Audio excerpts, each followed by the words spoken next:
Sensitivity is intelligence. With grace and skill, you have abundance. Welcome to the Psychic Hour. Host Kelly Brickle is a psychic medium healer, numerologist, and teacher. Her passions are learning about the soul and energy. Whether it's through spirit, emotion, or vibrational numbers, there's always a pathway of information waiting to help. Now, here is your host of the Psychic Hour, Kelly Brickle.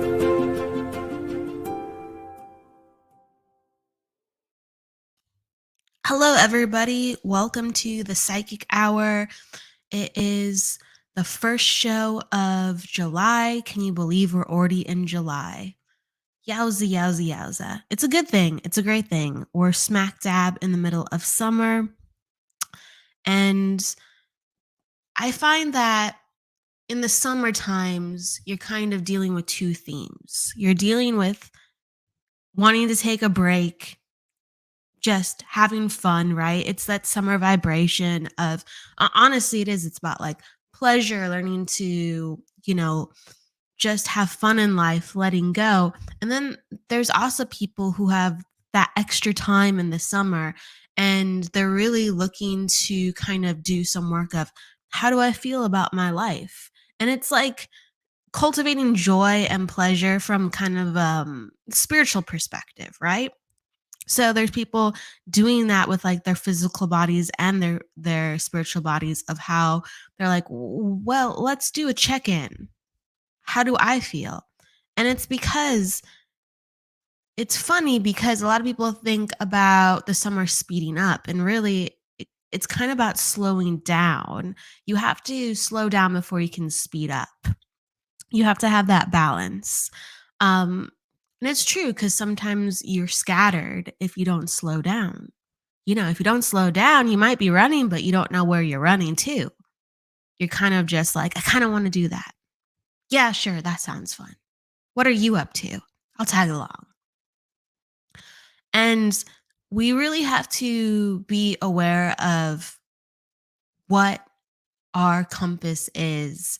We have to be really aware of why we are doing the things that we're doing at the simplest goal of happiness, pleasure, and joy. And I talked about this topic a couple shows ago. It was really about finding joy, pleasure, and happiness. And so this show I wanted to talk about was what happens when things change direction. So you kind of have to acknowledge, when it's good or the basic goal before it gets shooken up and it changes direction. And so that's the thing. Life presents obstacles, and life is a mirror to us and it shows us things that when we want something, when we're going after a certain goal, unforeseen things are going to happen. We might have a delay with our goal. We might, let's say, meet a person and they mess up our goal, right? It's like, well, I wanted that, but geez, I just dealt with that person, or my goodness, is this what it's going to be like? Am I going to have more of this if I stay where I am, or if I want to do more with this goal? So what happens is the universe and life mirrors things back to us and goes, you sure you want it? You sure you want it? Or you're going to have to learn these lessons if you want to stay with this goal or if you want to stay on this path. It's very important because that might be a predominant lesson around having something. It really might be. You might have to deal with a certain common personality to obtain what you want. You might have to deal with a certain traditional disappointment that most people have to get past in order to maybe be one of the successful ones. In every field, there are common people you deal with and common problems. I kind of like to talk about things in generalities sometimes because it's like, that's true. Like everybody can relate. It doesn't have to be like on the nose spiritual. Everything in life is spiritual.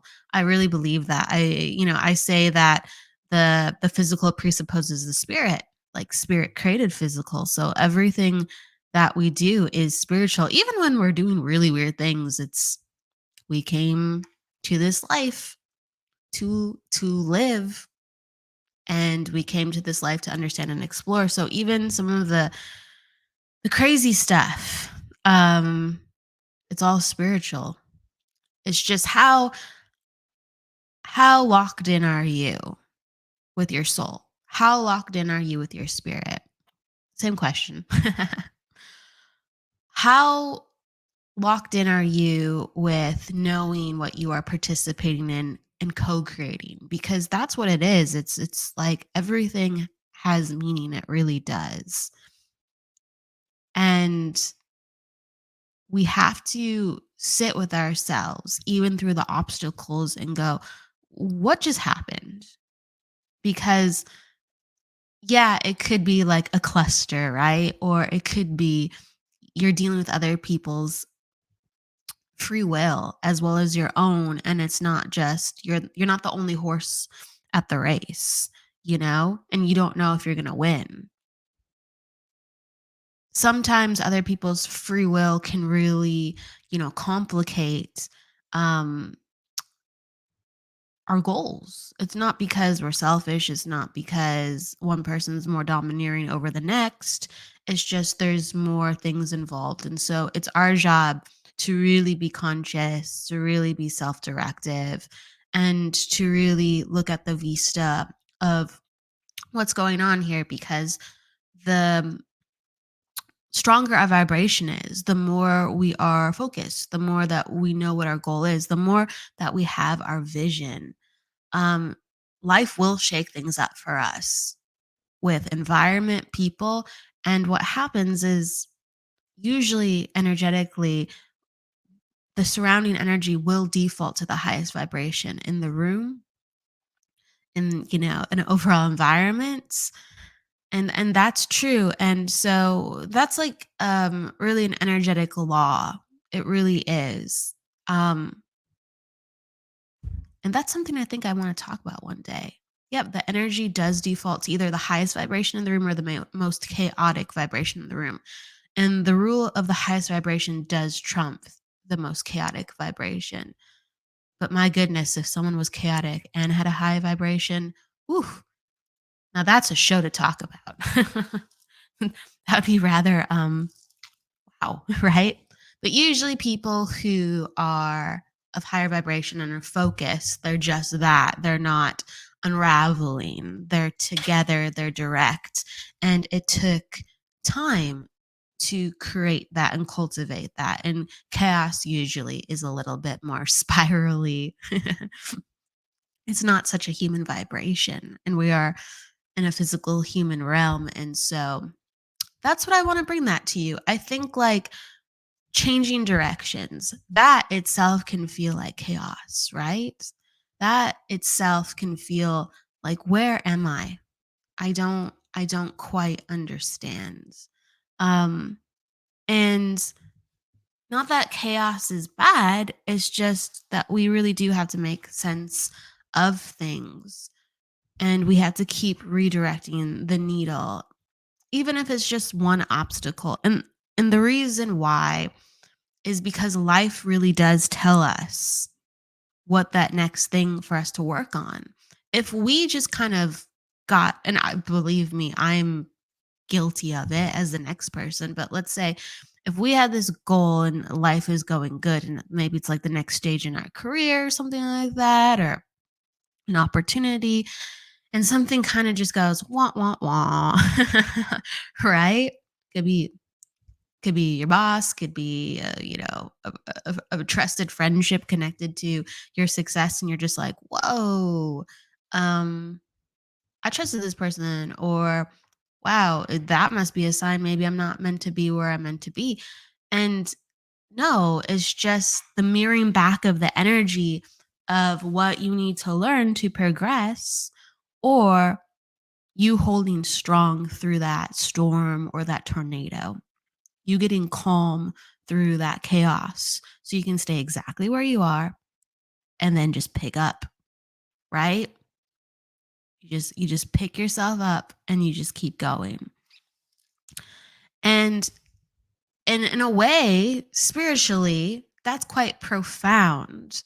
If you are able to work with, whether in flow or flexibility, what life threw you, rather than, you know, redirect, just solely on chaos or, you know, just circumstance, that's a pretty powerful thing. It showcases that you've reached a certain point within your life where you're like, I'm here.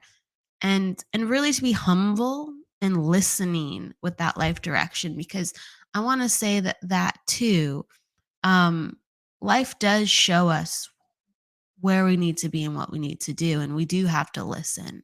There is that balance of, yeah, we're a go-getter, right? And we're gonna take things as we come. We're really just right? There is that balance. And then we do have to listen, because I've heard many people, and there's even certain things within my life too. It's just you didn't exactly expect to be there. Like for instance, I don't think I expected to work with numerology as much. Yeah, I don't think I did. And I think that's something, I think that's a story that I would love to share too. In the future too, as well. I didn't expect to be in numerology as much. I didn't expect to be in healing as much either. I did want to go more into reading, and that changed, that flip-flop, that changed. There was times where I did like healing more than reading, and then there's times again I liked reading more than healing, and vice versa, and ping pong back and forth. And then there's times I like numerology more.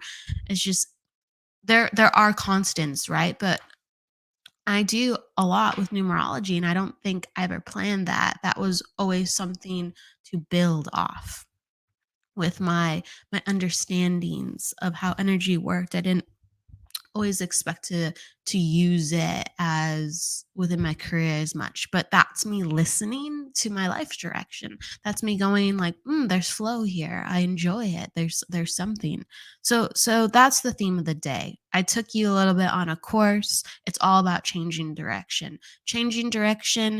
What are you going to do, right? What does life show you? Do you hold strong, um or do you go, okay, life, um you just you made me consider something that I haven't been considering? And usually it's a bit of both. So I want to give you that.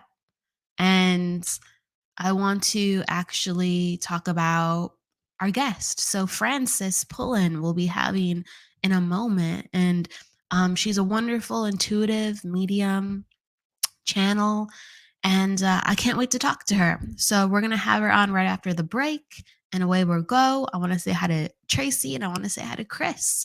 Hi, guys. Pop down your questions for Francis or me if you have any during the live broadcast. And it's great seeing you all. We'll be back in a few.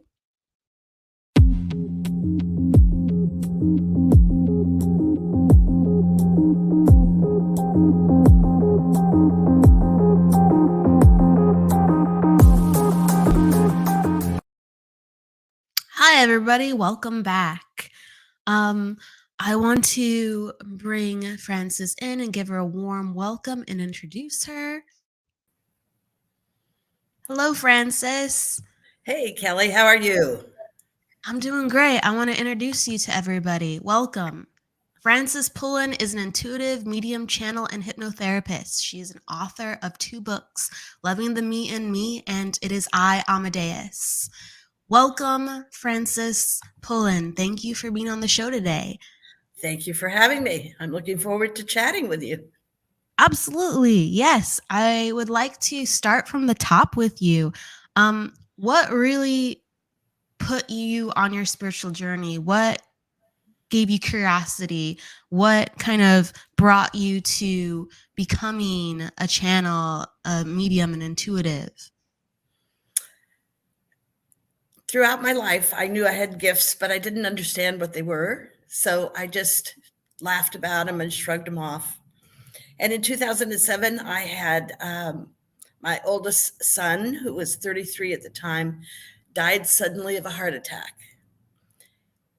And it shook me to the core. And I went down in the rabbit hole. And one day a friend said, I'm going to start teaching meditation. I think it would be good for you. And I said, okay, I'm in. And that was my first step forward. It was about 2005 at the time, and we did meditation. We learned automatic writing and meeting our guides and angels. And one of my guides is Amadeus Mozart, and I began to channel him. That was the beginning of my story, and it's such a perfect place for me to have come to. It's everything I've ever believed and more, but I didn't know how to get here until this life circumstance happened.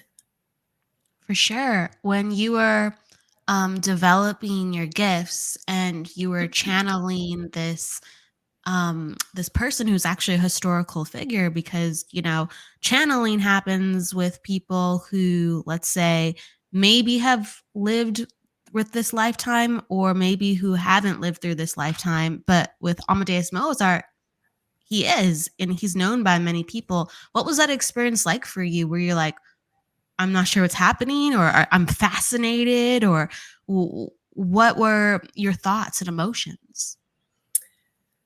At first, I just let it happen.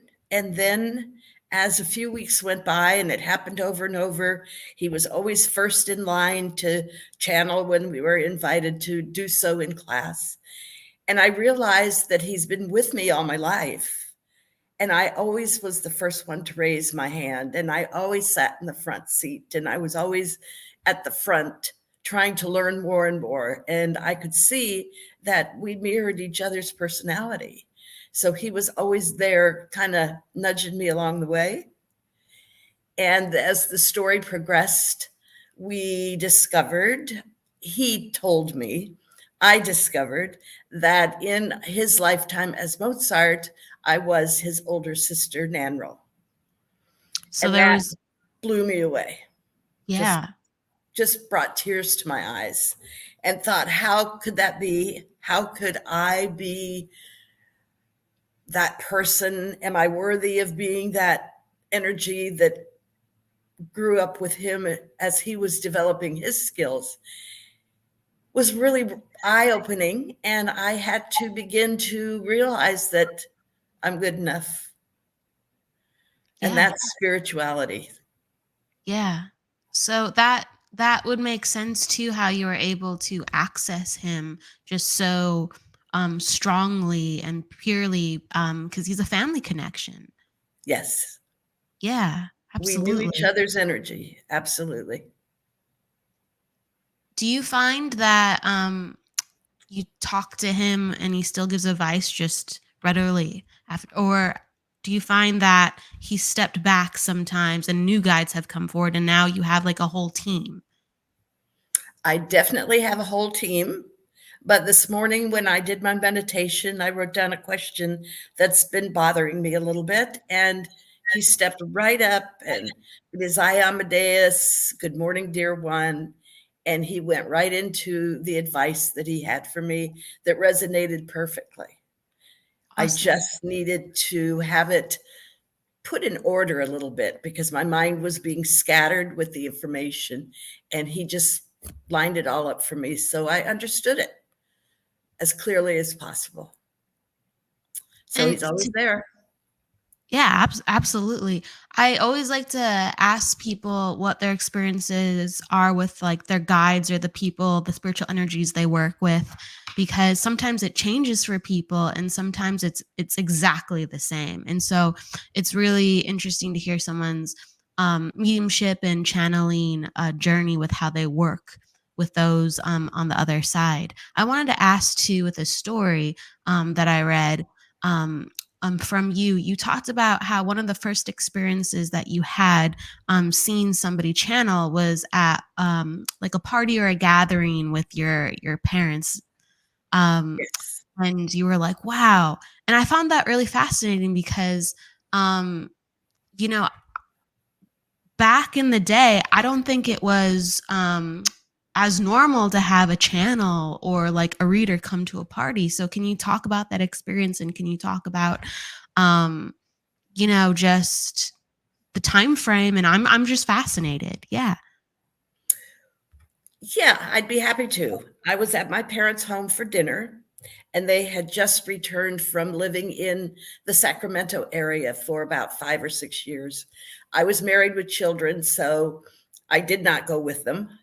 And they never talked about channels or psychics or anything out of the ordinary ever. And we were sitting at dinner, and this man who was the guest said to my mother, Esther, shall we channel? And she said, oh, yeah. And I thought, oh my God, I need to leave. I was scared to death because I knew that God wasn't going to like this. Then I looked around, and my little sister was sitting there very calm. And he asked her to take my hand because he knew I was frightened. I had some questions about dreams I'd had in my lifetime. I presented them to this man whose voice came out as a woman, and he explained them away, and I've never dreamt them since. So he was able to look at my past lives and find out which one was bothering me and how he might be able to gift me a healing. And it was very simple, just explained it away. And even though I talk about it as I am right now, I've never had the dream again. And it haunted Wow. me. Wow. So it was pretty profound, the change for you. Did your parents have interest in it as well when they were viewing the channeling on that day? They had their own things they wanted to talk about, which they did. And my mother, who was always sick or thought she was, asked for a diet from this particular spirit. And it was almost 100% verbatim from what the doctor had given her that was hanging on the refrigerator. Oh wow. He just knew exactly what she needed. And she trusted him a little bit more than the doctor, I believe, because she knew it was coming from spirit. Gotcha. Wow. So your parents were open to this world. Did they not really talk about it beyond like that moment, or did sometimes they acknowledge that, this was possible, and channeling and spiritual gifts were something in somebody's life? We never discussed it. I was 24 at the time, probably, and they never discussed it unless this man came to town. Then they'd say, Frank's coming over and we're going to do a seance. Can you come? And I couldn't. I never got to see him again. But Yeah. they stayed in touch with him, and he came through when my father passed. He came to visit and be at the funeral. And he told my mother, he said, my dad's name was Warren. He said, Warren won't be back. This was his last life. Interestingly enough, I talk to my dad a lot. We're friends now. We were not always friends. And on Saturday, I did a session for a client, and he said, I want to talk to your dad, because he knew my dad's story. And lo and behold, for an hour, my father channeled through me. Wow. And that was the first time we'd done a session with him ever. Wow. So it continues to grow, and I continue to let it grow. Yeah. Yeah, I don't think we're kind of talking about the theme of kind of changing direction and not knowing sometimes how we'll grow, right? And Right. if you ever perceive that you're going to be channeling and working with your father? Never. Yeah. Never. Even when I began channeling, I have Justine, who is a lovely soul, and I have Matilda with an H, who's a fairy, and I channeled Thor and all kinds of different entities that come in for the right reason. And Saturday, it was my dad's turn to be the right reason. Exactly. Exactly. There's a reason, and you just got to surrender to it, right? Yes, absolutely. And just trust that you're safe and surrounded with white light. Absolutely. When you were developing your gift, so I'm gonna jump back to when you wanted to start practicing and learning about being a channel. Um, what were some of the trials and tribulations that you went through to get from there to here? The very first thing was in meditation class, and the instructor would say, and now you see a lake, and now you see butterflies. And I never saw what she was talking about. And I kept saying that. And she said, yes, I can see what you see. And finally, one day I just gave up and I said, I'm going to pretend. I'm going to imagine it. And lo and behold, that was the key, because that's what you do is you picture, you know what a lake looks like. You just picture one in your mind. And pretty Yeah, soon it all falls into place, and you do see the butterflies and the fairies and whatever comes into your view. It's all particular to you. absolutely. And I think that's a good thing to mention because some people naturally are very like auditory or they're feelers. And sometimes they're like, I'm not seeing anything. And it's right on the money. It really is kind of like your imagination at first with just how you visualize. And then you go, what? This is real? Like, Right, you, right. It's yeah. crazy. And it is that way as a reader, as you know. I'm not that visual. Yesterday, I was giving a session and I knew there was a sports car. I don't know what it looked like. I just said, there's this new car in your energy and travels pretty fast. And he said, oh, I'm not planning on anything. And I said, well, it's there. They're telling me that there's something coming up for you, and it has to do with a new car. So we will wait to see by the end of the summer if the new car showed up. And as you know, it may not even be for him. He could Yeah, be, yeah. he could be purchasing it for his mom and dad. Maybe it's not that fast, but it's fast for them. As right, as long as you just deliver the message, there's a way that it connects. There's a way that it Absolutely. connects, you And know? not to doubt the message, because why would I say that to him? Yeah. I've never met him in person. Why would I know if he had a new car or an old car? I have no idea. Just trusting the process definitely when you've reached a certain level within your professional skills where you're like, okay, I'm here, they're here, I got this. Absolutely. I think that's important too to talk about with sometimes you don't always see it and you really have to trust and know, and everyone has a different way of how they get information. And I know a lot of mediums who aren't that visual. Like they rely on that knowing or that hearing. And it actually makes perfect sense because if you're talking to someone, or let's say you're listening to someone and you're the messenger and you're really the vehicle, your voice is the vehicle for their voice, all you have to do is just verbatim go, okay, just keep talking, I'll say what you say. Yep, Right? yep, yep, yep, yep, yep. And the funny thing is, too, I don't often get smells, but that Saturday after my appointment, we went over to another son's house to visit the Grands. And on the way home, there was cigarette smoke in my car. And Yeah. even my husband smelled it. And he said, Yeah. how is that happening? The windows are rolled up. Yeah. And I said, oh, my dad's here. Because my Yeah. dad was a heavy smoker and he was saying goodbye. Oh, that's beautiful. Yeah, Yeah. the acknowledgement. That's beautiful. Isn't that so fun though? Yeah, sometimes scent or even taste, it can be a more random occurrence, but it makes it sure special. Yes, definitely. We don't smoke at our house. Nobody does that we know. And so for that to be in my car was like, ugh, until I remembered who it was. Hey dad, what's up? Um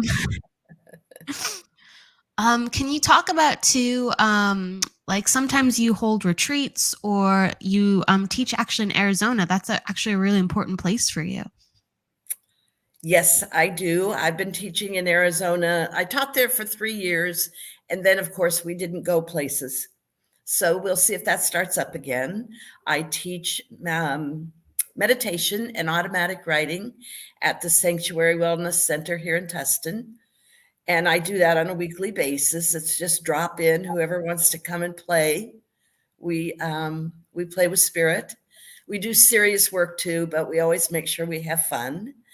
And then I held my first retreat in Sedona the beginning of June, which was absolutely fabulous.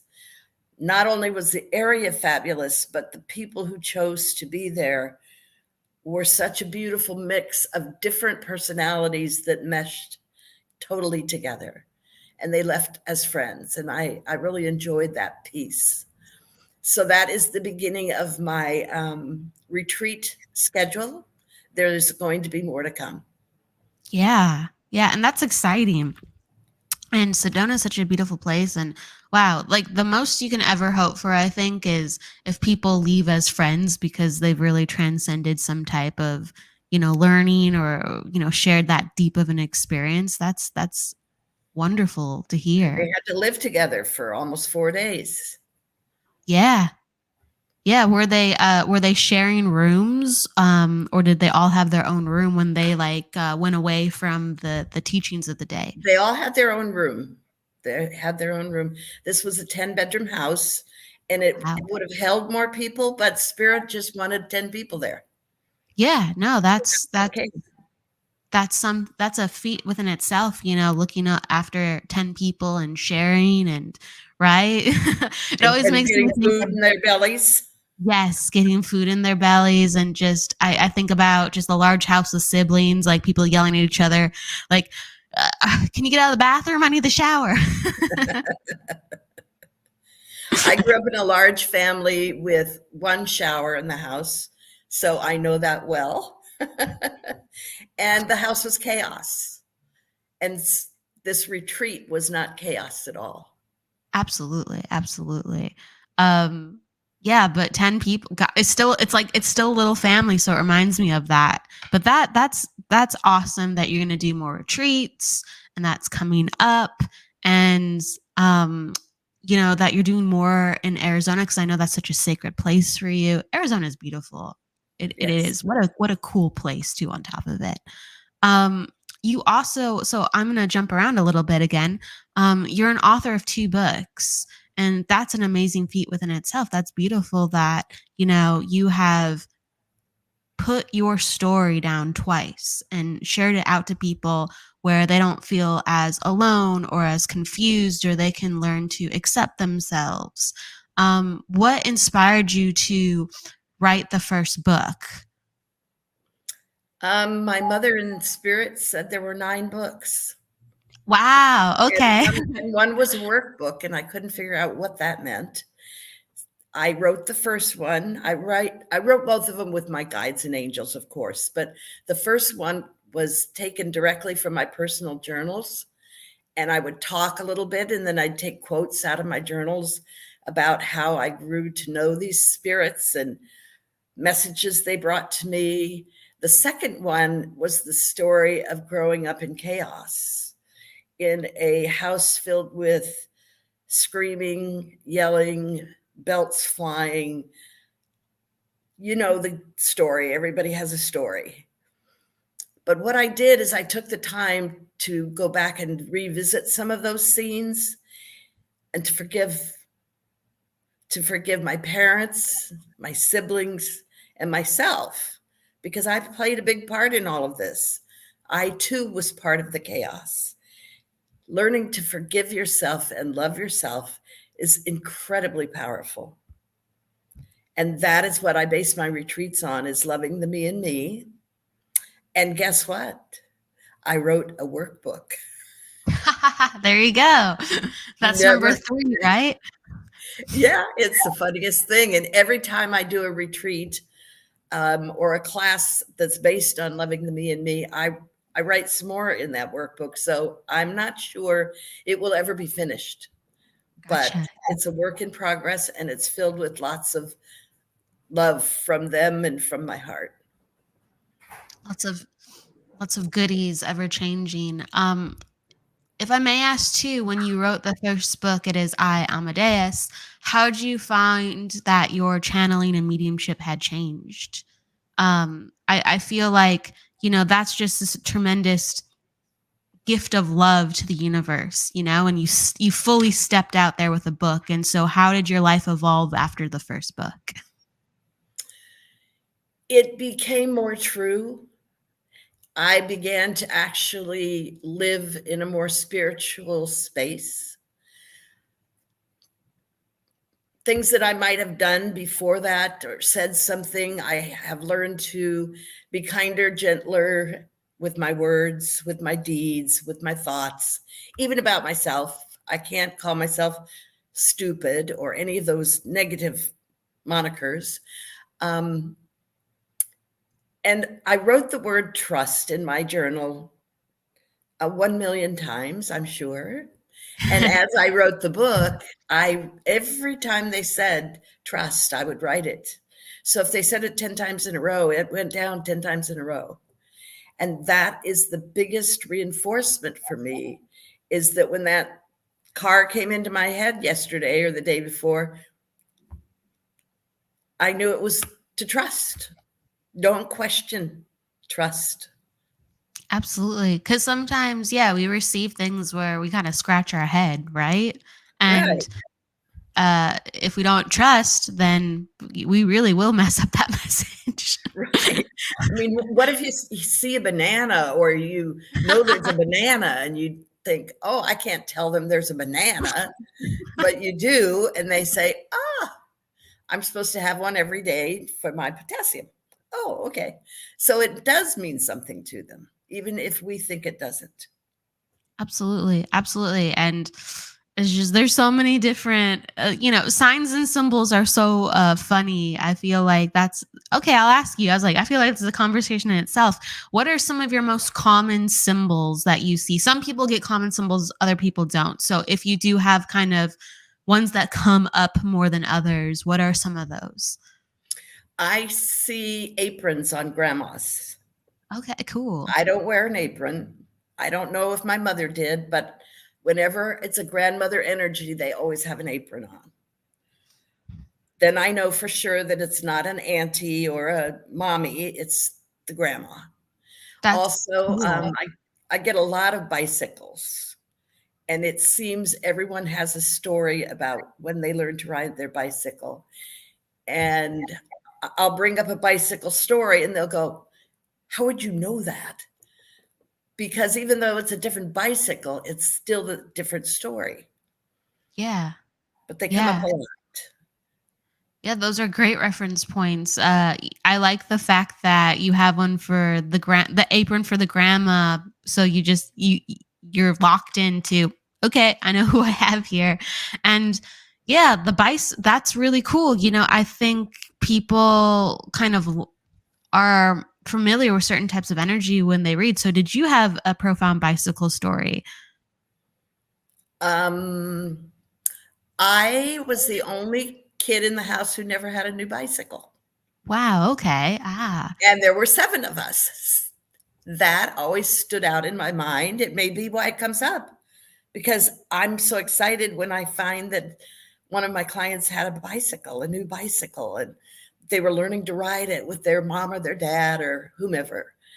Um, that was my story, and it was part of the story that said I wasn't loved. Yeah. The premise of loving the me and me is to show me that I was loved. Yeah.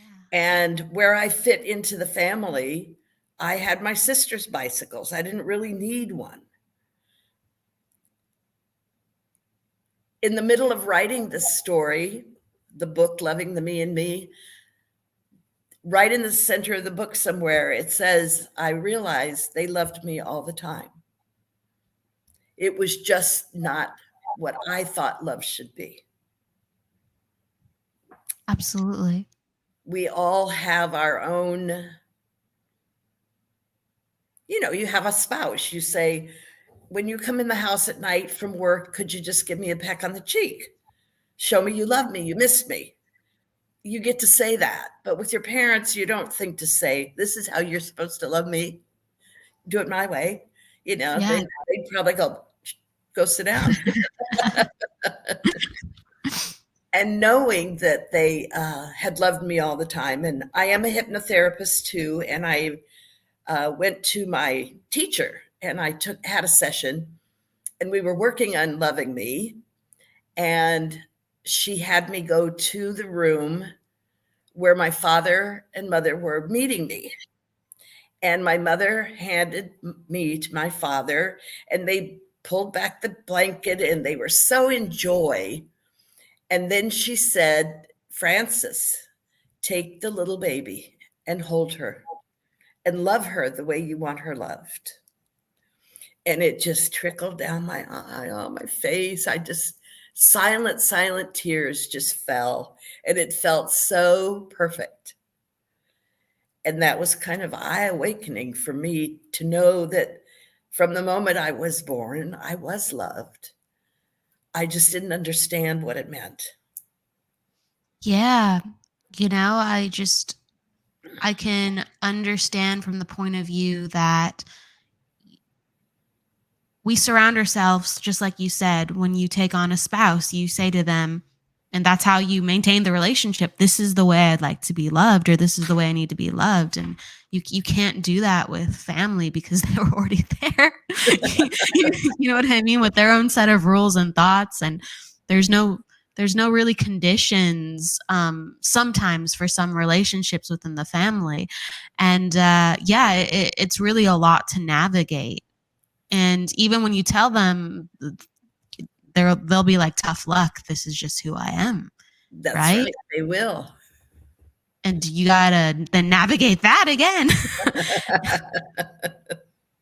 And right. It's like, we have to go with, if we're not, we see the world and we go, I would like that. And really we have to go within to get that.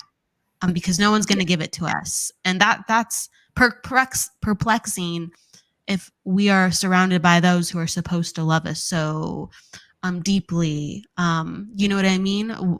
So I wanted to ask you too. So with the second book, Loving the Me and Me, how did your life change? Because you were really, the first book you said thrusted you into, you started to treat yourself different. Your wording was different. You learned like you couldn't operate the same way. And that sounded like in the energy of just continuing to ripple out that, loving the me in me, and knowing that truth and that wisdom. So where did the second book lead you? It brought me to a place of peace that I didn't know. And part of the journey, I've been told by the guides, is that I had many lifetimes I did not feel loved. So I had been seeking this love energy, and it's powerful. If you feel it, you know it. And it does bring you to tears. Some of my students, when they meet a guide or angel, they are brought to tears. They feel this powerful, unconditional love.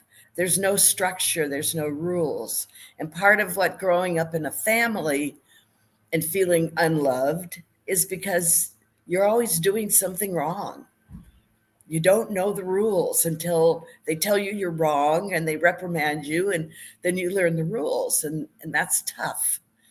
When you learn to love yourself, it's very gentle, it's very peaceful, it's very powerful. And it makes me love others better. I work at it. I work at finding something nice to say to the person in front of me in the grocery store. Great lipstick, cute shoes, your little baby is so darling, something that makes them feel good for the rest of the day. Yeah. It's so so important. Small. Those things really change people, just a compliment. it could change maybe just their day, or it could change their year. Maybe they needed to hear that, it could completely give them enough energy that that small compliment, that seemingly small compliment, can give them just enough of what they need to transform something. I Exactly. believe I believe that is so powerful. Yeah. Um, do you feel like you are headed in the direction? I know you talked about the workbook and how that's ever changing, but do you feel like you're headed in another direction for inspiration for a third book? Because I have to ask, because your mom came in and said 9, so I'm curious. Well, the one that's in my conscious mind may or may not ever take place, but I would like to have a book talking about different mental illness issues, with each chapter written by someone else and then tied together with my guides and angels, making it all work. I went through some depression last year. It was a tough year for everybody. I'm not saying that I'm singling me out. I just had never done that. And I can write about that now. And Yeah. I do write about it. I talk about it in showcases like this. But I'm not one who did, let's say, take a handful of pills. But somebody did, and somebody lived through it, and somebody has a story. I was not one who cut myself. Somebody did, somebody has a story, and I'm soliciting people to drop me a note and say, I have a chapter and I Wow. want to get it out there. Yeah, that's going to be a very vulnerable book, but I don't think there's enough books like that out there. And I can't write the whole thing, and I'm not going to pretend I can. Yeah, I yeah. I can pull chapters together. I can help them edit. I can do a lot of things, but I haven't experienced a lot of things that they have. Yeah. Yeah, there's so many different ways that depression really does manifest. It can be subtle, it can be intense. Exactly. And there's people we know of, you and I know of, that don't seem like they have depression and they're still walking around with it on the routine. Right. It's part of the stick. Yeah. Yeah. Yeah. And it's like maybe it's with them, or they haven't figured out how to fully heal. And I mean, it's something that runs so deep with a lot of people. I think depression and anxiety, I think those are energies that a lot of people are dealing with on a day by day basis. And those are the depression, anxiety as well. They're easy to shove down when you find yourself in a place of better balance, right? But have they really gone away from your life? Or healed. Yeah, yeah. And suicide is a big issue in our world right now. People taking their own lives. I wouldn't know how to explain that. I wouldn't know how to say I was on the brink of this, but I didn't do it. Right. I think that's important to talk about too, like spirituality and mental illness, because I think people, when they go through mental illness, or let's say someone has really reached a tough spot, right, within their life, they start questioning everything, and it takes them down the path of spirituality. And so there's a lot of people within this work who are learning, growing, and we just have to make sure that everyone has the proper help and learns more about the warning signs, and to be have more vulnerability in the community, because I think a lot of people are here searching, trying to find about life, because sometimes they are in those stages of they're not doing well. They're really not. They're still getting through it, and they're in like the thick of things, right? They're not on the other side yet. Right. And as much as we love technology and we love our phones, people text and you misunderstand what they're saying because you don't get the emotion. And Right. I'll text maybe 3 times, and then I pick up the phone And I say, okay, we have more to say. We have to talk this out. Because if they're thrilled to death, I might not be expressing enough joy for them. But if they hear my voice, they're going to know it. And that's a lot of what makes the young people and the older people so lonely sometimes. And the book is not going to be called mental illness anything. It might have something creative, but it'll be about mental issues, and it'll be about things that we get caught in our head like a record and we can't seem to get them out. Even though we know that they shouldn't be there, that we should feel differently, we can't get rid of them. That's a really important point, because just at the foundation with energy, like when we're healing from things, right?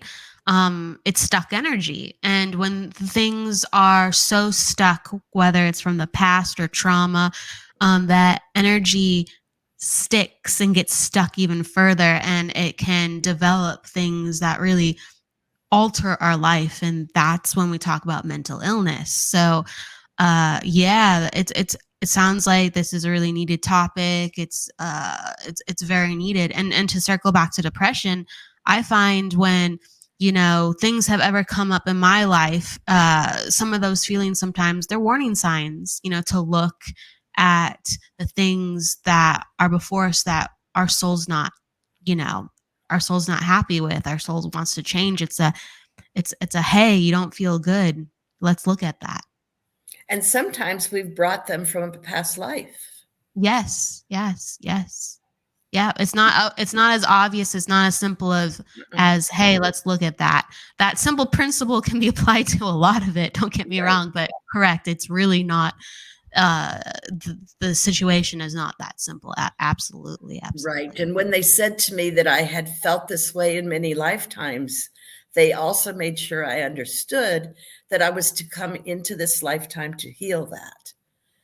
And when I was starting the book, that's when it got started, was healing me so that I don't come back and have to see these same things again. I get to do other things. Absolutely. How have you been nudged, I guess, not just within the idea from the book, but do you find that you've been working with clients and depression has come up a lot? More anxiety, I must say. You were right on with that. It's more anxiety right now. Young people thinking they're having a heart attack when they're just, they need to breathe into a paper bag and slow their mind down and slow their breath down and understand that the pressures being put on us by society, we're accepting them and learning how not to accept them. I don't have to think that I'm the skinniest girl in town or the prettiest or the best football player in the gym. Accept yourself, love yourself for who you are. Absolutely. And I think the norm of who we are, not only as human beings, but individuals, the norm, I'm just talking about the norm because I do think overall what a typical human was 50 years ago is different now. Different sensitivities. The children are far more sensitive on average. Yes, absolutely.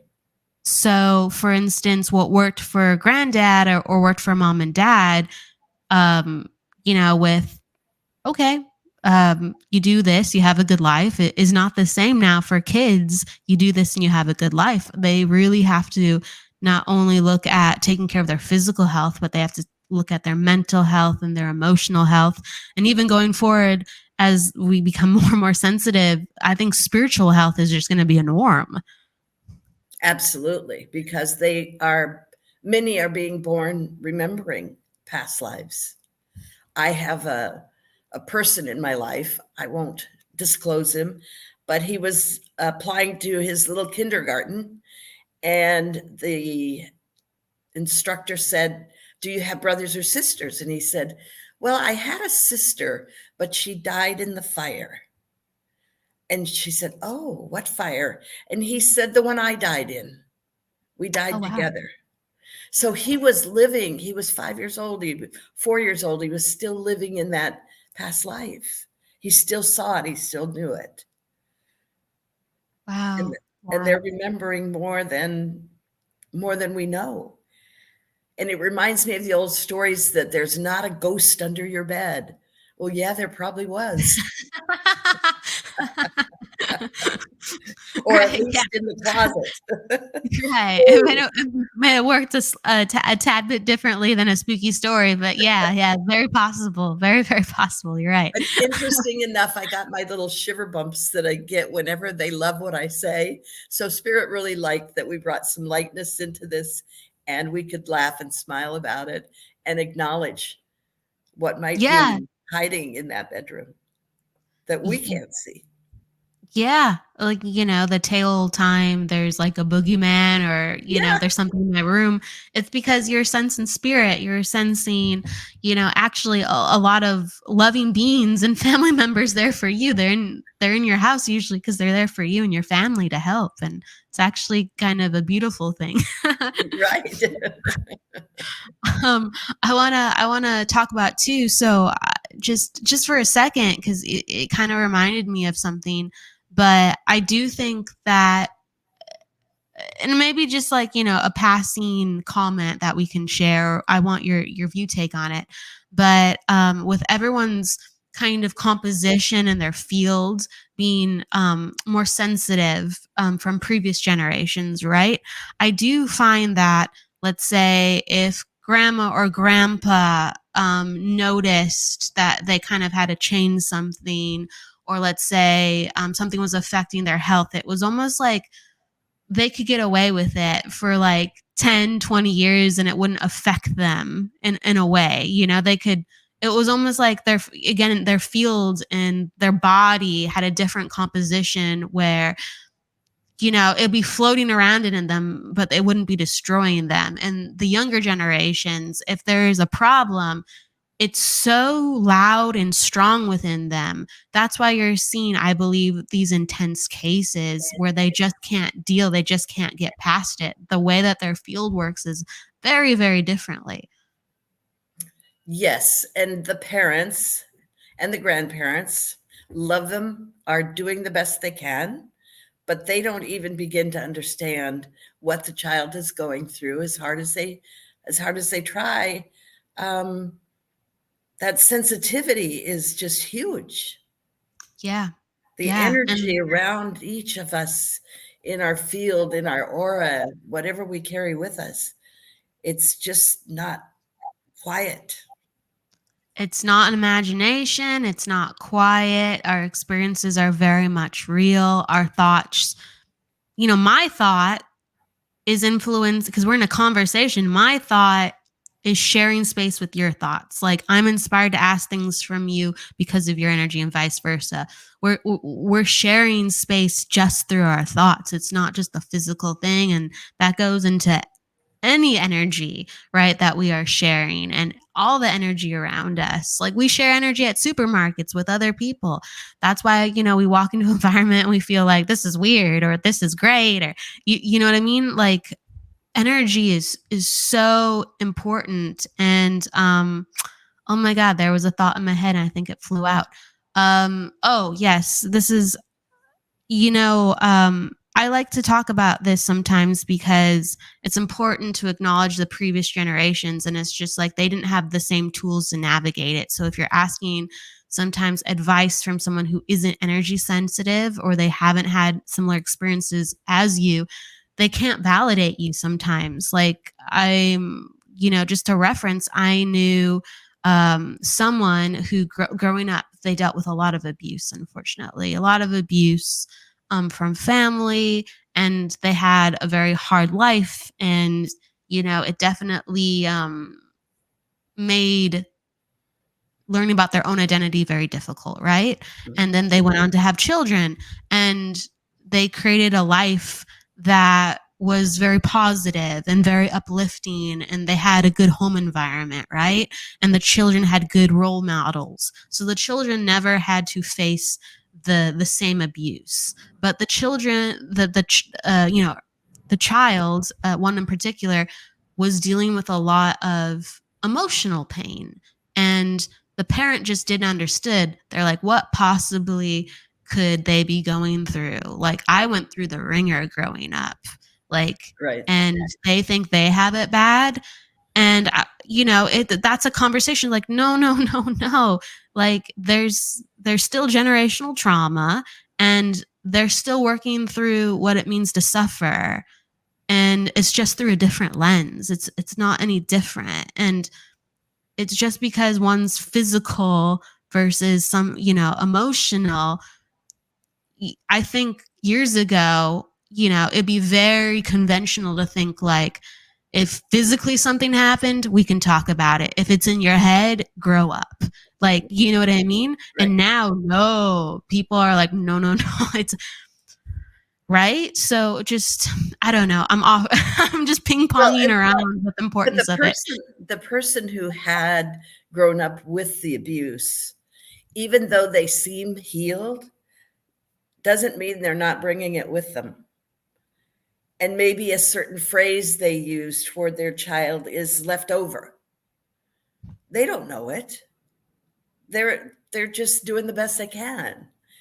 And it's been interesting to learn that when we work on healing some of those innermost places, is that we can heal backwards generationally and help to heal our grandparents and our parents while we heal ourselves. Yeah. That just amazed me when I learned that.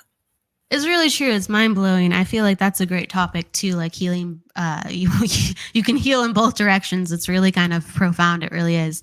A question or a comment from Chris. I grew up hearing that I shouldn't be upset because life is going to be way harder when I get older and have kids. Led into shoving down a lot for years. And yeah. Just to speak on your take on that too as well. Right, Chris. They tell you that and you shove it down, but it's not healed. It's something that you just kind of take out and you write it down on a piece of paper and you draw flowers on the paper or just get some positive emotion going on. It's important to try not to transfer that to your children.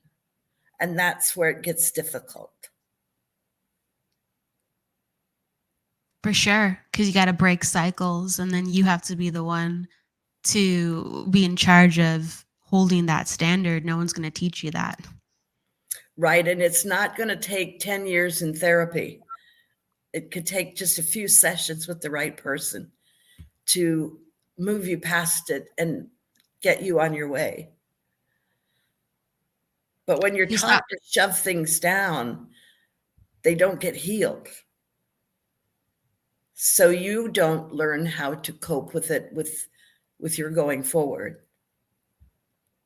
Absolutely. And he's talking about not healed at all till recently, manifested elsewhere until I really worked on it. So just talking about his journey with understanding that and learning about how to do just that, right? In process. Right. And tell yourself how brave you were to do that.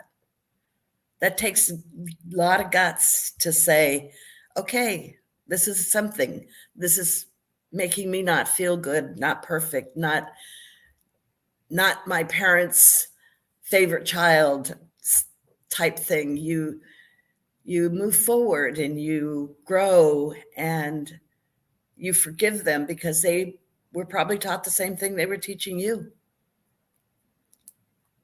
Lots of forgiveness involved, lots of forgiveness and lots of standing up within our own energy. I absolutely agree.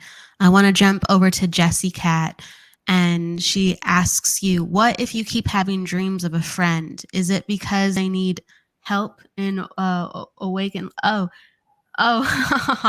Chris is awesome. Really good. I'll go back to Chris is saying a kind comment. Um, he's making me smile. He's talking about how a reading can help, and a reading is almost like a therapy session as well. And just like Francis, you said, sometimes there's certain people that can help jumpstart the healing. You just got to find the right person, the right session.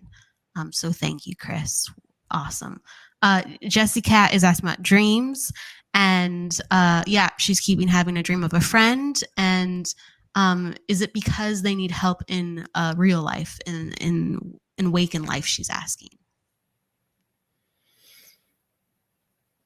There's two things that come to mind. One is they need help in real life, just having a friend. And if you're that friend, just be available to talk and listen and laugh. Don't pry, but just let them know you're there. The other piece of that is that sometimes we are having dreams of past life issues. So perhaps this person was in your previous past life and you're working through some things that you didn't finish when you were in that lifetime together. Does that make sense? Yep. It can go really deep. Yeah. Sometimes I'll be thinking about somebody in a dream that I haven't thought about in years. I'll wake up and I know it's either a lesson for the person I'm dreaming about or a lesson for me. And so it's always a chance for me to reach out and to make a connection and to talk about it. A lot of times, if I'll reach out and talk to someone, hey, I had a dream about you. It'll be either a silly connection, or it'll be a really deep connection. Like, how did you know, like, how did you know I needed someone to talk to? Well, it's through the dream, but it can be very, like Francis is saying, it could be very deep, connected to a past life, your connection there rather than the connection of in this one. She said her mom passed away 2 years ago. So she's having dreams and connection to her friend and her family with her mother that has passed away 2 years ago. So the friend has the mother who passed away, or both of them? I think she's talking about she keeps having dreams of a friend, and her mom passed away 2 years ago. Oh, okay. And she's wondering if it's because they need help in waking life. I'm putting together pieces as well. She's typing more information. Okay. It's coming to me that the mother is coming to get messages to her daughter about how she feels and how much she loves her daughter. And, when people pass, we always think they're going to just go bump into all their relatives and have a big party. And that does happen, but sometimes it doesn't. Sometimes there's other things that we have to heal first before we move forward. And I'm getting the impression that the mother has healed all the things that she had with her daughter, and she wants to express that. And she's using you as that vehicle, knowing that you were going to have this opportunity because they know everything. She knew you were going to have this opportunity to ask the questions, so she came to you. Absolutely. Jessie Cat says, that's how I felt. It was her mom giving me the messages. So that's good validation for her. Hello, Danija. Welcome. And so I think that's beautifully put. Yep. Mothers, if they can find a way to talk to their daughters, right? Nothing's going to stop them. Hello, Jessica. Welcome. Chris also was talking about how a part of the healing. Oh, excuse me. Here we go. I'm finding it again. Chris was talking about how sometimes you have to slow down and take a minute to stop thinking about all the stuff. What's been your process within your own healing journey of how you slowed down? And how you reset course. What was the slowdown period like? I had learned meditation, and I learned to use meditation. And I'm not talking about 3-hour long meditations. I'm talking about sometimes it's just 5 minutes, but you say, whoa, I need to do something here. And you sit yourself down. And if something's bothering you, write it down on your paper and just close your eyes and picture the meadows and the trees and the forest, lovely things. Turn on some soft music. Just take a break. We all deserve a break. And part of learning to love yourself is learning when to take a break. And as you learn to do that, it comes easier and it comes faster and it heals sooner, so that you don't have to have those 3-hour meditations where you're up half the night trying to figure out your life. Don't get involved in that. Make them easy. Make them easy for you, for your personality. And some people need that 3 hours, and some people don't have the patience to sit still for 5 minutes. But if you start to picture things in your mind, it takes your mind away from grocery shopping, putting the laundry in, all those things that we call monkey chatter.